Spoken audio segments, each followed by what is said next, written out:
नमस्कार दोस्तों, RPSC aspirants में आप सभी का स्वागत है। अपन एम्ब्रियोलॉजी पढ़ रहे हैं। एम्ब्रियोलॉजी में मेंस्ट्रुअल साइकिल वाला टॉपिक हमने स्टार्ट कर दिया था और ये जो मेंस्ट्रुअल साइकिल है वो फीमेल में होती है, मेल में मेंस्ट्रुअल साइकिल नहीं होती है।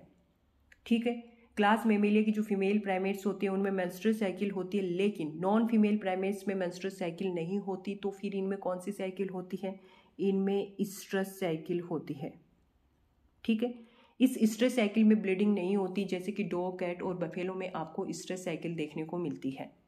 कई बार आपने देखा होगा कि जो डॉग होते हैं उनमें ब्लीडिंग देखने को मिलती है, लेकिन वो ब्लीडिंग मेंस्ट्रुअल साइकिल की नहीं होती है। ठीक है, फीमेल प्राइमेट्स जैसे कि फीमेल मंकी, कपी, ह्यूमन में होने वाली रिप्रोडक्टिव साइकिल यानी जनन चक्कर को ही आतर्व चक्कर या फिर मेंस्ट्रुअल साइकिल कहते हैं। ठीक है, नॉर्मल लैंग्वेज में आप इसे मासिक धर्म, माहवारी और पीरियड के नाम से जानते हैं। In human menstrual cycle is of 28 days, यानी मेंस्ट्रुअल साइकिल का जो टाइम पीरियड होता है वो 28 डेज का होता है। इस मंथ अगर मेंस्ट्रुअल साइकिल आ गई तो वो अगले मंथ 28 डेज के बाद रिपीट होगी। ठीक है, मेनार के रजो दर्शन, starting of menstrual cycle at age of puberty. ठीक है, प्यूबर्टी एज में मेंस्ट्रुअल साइकिल स्टार्ट होती है और फर्स्ट मेंस्ट्रुअल साइकिल को क्या बोला जाता है? मेनार के। हिंदी में आप इसे रजो दर्शन कहोगे। ठीक है, मेंस्ट्रुअल साइकिल स्टार्ट होने की जो एज होती है कुछ बुक्स में आपको 11 से 13 लिखी हुई मिलेंगी, तो कुछ में 13 से 14, लेकिन इनमें भी अगर एक नंबर की बात करें तो 13 होगा। यानी बच्ची जब 13 साल की होगी तो उसमें प्यूबर्टी एज आ जाएगी और प्यूबर्टी एज में ही मेंस्ट्रुअल साइकिल स्टार्ट होती है। ठीक है, और फर्स्ट मेंस्ट्रुअल साइकिल को मेनार्के बोला जाता है। ये जो टर्म होती है वो नेट में पूछी जाती है। मीनोपोज, रजो निवृत्ति, stopping of menstrual cycle at age of 45 से लेकर के 50 ईयर्स तक। जब मेंस्ट्रुअल साइकिल स्टॉप होती है तो उसको क्या बोलते हैं? मीनोपोज बोलते हैं। हिंदी में आप उसे कहते हो रजो निवृत्ति। ठीक है, मीनोपोज की जो एज होती है वो 45 से लेकर के 50 तक होती है। कुछ फीमेल में ये आपको 55 से लेकर के 60 तक भी मेंस्ट्रुअल साइकिल देखने को मिलती है, लेकिन पर्टिकुलर एज की बात करें तो 45 से लेकर के 50 तक मानी जाती है। यानी इस ईयर तक मीनोपोज हो जाता है, मेंस्ट्रुअल साइकिल स्टॉप हो जाती है। फीमेल की रिप्रोडक्टिव फेज, रिप्रोडक्टिव फेज क्या होती है? इस रिप्रोडक्टिव फेज में मेनार्के और मीनोपॉज के बीच का टाइम इंक्लूड होता है। ठीक है, यानी मेनार्के और मीनोपॉज के बीच का जो टाइम होता है वो रिप्रोडक्टिव फेज के अंतर्गत आता है।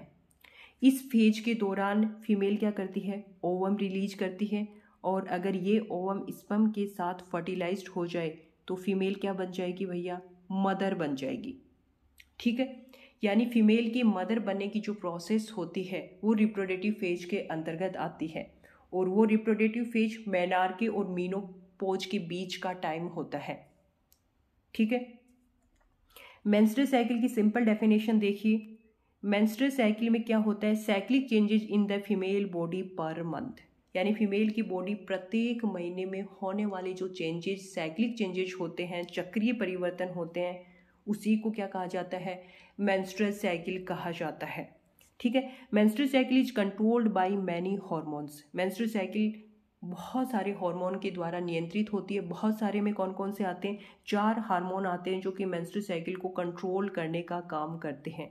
FSH, LH, एस्ट्रोजन या फिर ऑयस्ट्रोजन, प्रोजेस्ट्रॉन। एस्ट्रोजन को कई जगह ऑयस्ट्रोजन भी लिखा हुआ मिलता है।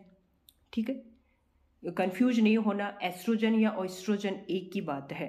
ठीक है, FSH और LH जब बच्ची 13 साल की होती है, प्यूबर्टी एज में एंटर करती है, तो उसके हाइपोथैलेमस से एक हार्मोन रिलीज होता है, GnRH। ठीक है, ये GnRH क्या करता है? हाइपोथैलेमस के नीचे एक ग्लैंड होती है। कौन सी ग्लैंड होती है? Pituitary gland. पिट्यूटरी ग्लैंड के एंटीरियर पार्ट पर इफेक्ट डालता है और पिट्यूटरी ग्लैंड के एंटीरियर पार्ट से 2 हार्मोन रिलीज करवाता है, FSH और LH। FSH follicle stimulating hormone, LH luteinizing hormone. इन दोनों हार्मोन का क्या काम रहता है? ये दोनों हार्मोन ओवेरियन फॉलिकल के मैच्योरेशन में हेल्प करते हैं। ठीक है। एस्ट्रोजन और प्रोजेस्टेरोन हार्मोन आपको पता है ओवरी से रिलीज होते हैं। ठीक है। मेंस्ट्रुअल साइकिल, मैंने आपको पहली वीडियो में बताया था कि मेंस्ट्रुअल साइकिल में 2 साइकिल एक साथ चलती हैं। 2 कौन कौन सी? ओवेरियन साइकिल ओवरी में चलती है और यूटेराइन साइकिल कहाँ चलती है? यूट्रस में चलती है। ठीक है।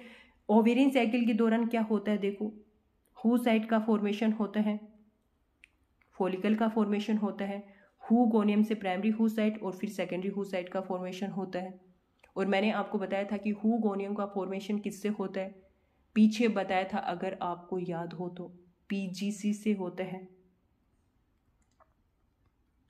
प्राइमोर्डियल जर्म सेल से होता है। ठीक है। यूटेरियन साइकिल में क्या होता है? एंडोमेट्रियम में चेंजेस आपको देखने को मिलते हैं। ठीक है। तो 2 साइकिल चलती हैं, एक ओवेरियन साइकिल और एक यूटेराइन साइकिल मेंस्ट्रुअल साइकिल के दौरान। मेंस्ट्रुअल साइकिल में 4 फेज होती हैं। 4 फेज कौन कौन सी होती हैं देखो, मेंस्ट्रुअल फेज, हिंदी में आप इसे कहते हो रजोस्राव प्रवास्ता, फॉलिकुलर फेज, पुटिकी प्रवास्ता, ओव्यूलेटरी फेज, अंडोत्सर्ग की प्रवास्ता, ल्यूटियल फेज, ल्यूटियल प्रवास्ता। ये 4 फेज मेंस्ट्रुअल साइकिल को कंप्लीट करती है। जैसे ये 4 फेज कंप्लीट हो जाएंगी, मेंस्ट्रुअल साइकिल कंप्लीट हो जाएगी और इसी के साथ फर्स्ट ग्रेड एम्ब्रियोलॉजी का सिलेबस भी कंप्लीट हो जाएगा। ठीक है। इंपॉर्टेंट बात, एक रीट की एग्जाम का जो मंथ है वो डिसाइड हो चुका है, आपको पता है। 3rd ग्रेड का सिलेबस जारी हो चुका है, विस्तृत रूप से जारी नहीं हुआ लेकिन हो जाएगा जल्दी ही। 2nd ग्रेड की विज्ञप्ति आ चुकी है, आपको पता है। ये इंडिकेट करता है कि सरकार अब एग्जाम करवाने के मूड में है। ठीक है। इसका मतलब है कि जल्दी ही 1st ग्रेड की विज्ञप्ति भी जारी हो जाएंगी, तो आप कमर कस लो, बिल्कुल रेडी हो जाओ। ठीक है। तो इस वीडियो लेक्चर में इतना ही। जय हिंद, जय भारत।